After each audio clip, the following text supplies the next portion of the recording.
বন্ধুরা, আজ আমি রান্না করব মূলো ভাজা আর এই মিচুড়িটা এভাবে কেটে নিয়েছি। ওর মধ্যে ছোট ছোট করে আলু কেটে নিয়েছি আর মূলো ভাজা এভাবে গোল গোল করে কেটে নিয়েছি। এর মধ্যে আমি কাঁচা লঙ্কা ভাজা করব আর মিচুড়িতে দিয়ে দেব কাঁচা লঙ্কা চিড়ে নিয়েছি। এবার কড়াইতে দিয়ে দেব তেল।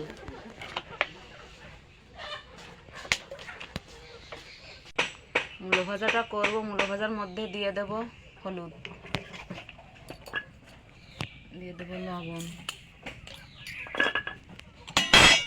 এভাবে মূলো ভাজা করে খেয়ে দেখবেন, খুব ভালো লাগে। তেলটা গরম হয়ে গেছে, এবার মূলো ভাজাগুলো দিয়ে দেবো।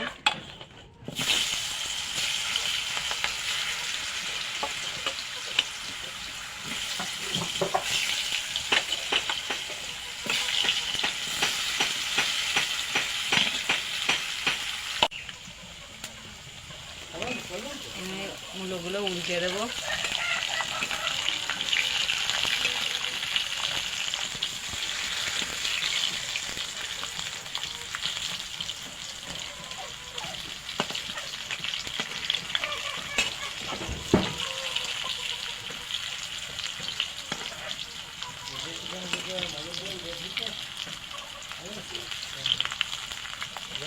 এবার উল্টে পাল্টে এভাবে ভেজে নেব।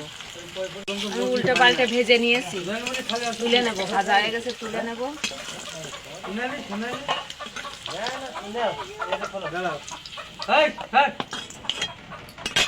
ভেজে নিয়েছি আমি, সবগুলো এভাবে ভেজে নেব।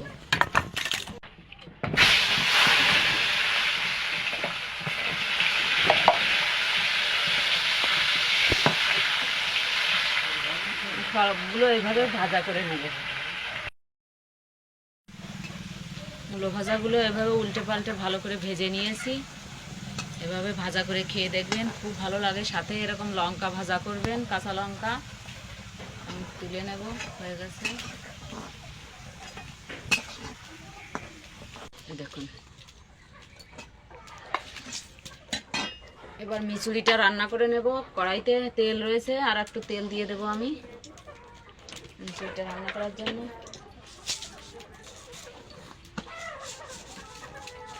আমি কটা পাঁচফোড়ন দিয়ে দেবো। এবার মিচুড়িটা দিয়ে দেবো।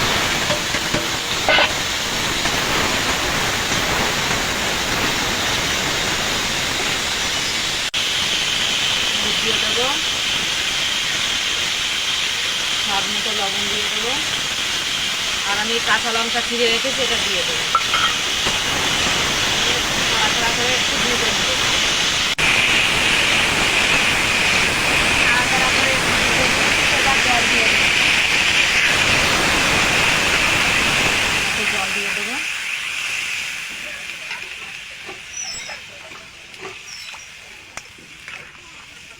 আমি এবার এটা ঢাকা দিয়ে দেবো, ঢেকে ঢেকে রান্না করব।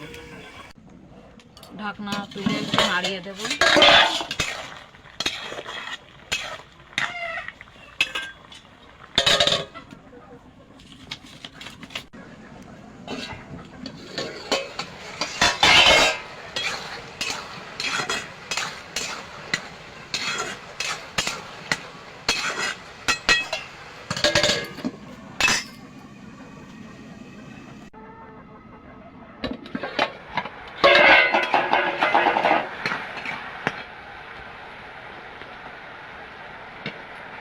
আমার মিচুড়ি রান্না হয়ে গেছে, এবার নামিয়ে দেবো।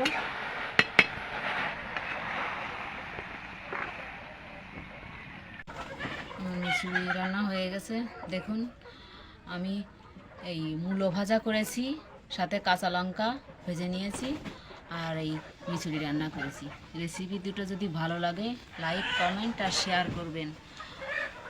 আর আমাকে উৎসাহিত করতে আমার চ্যানেলটা অবশ্যই সাবস্ক্রাইব করবেন।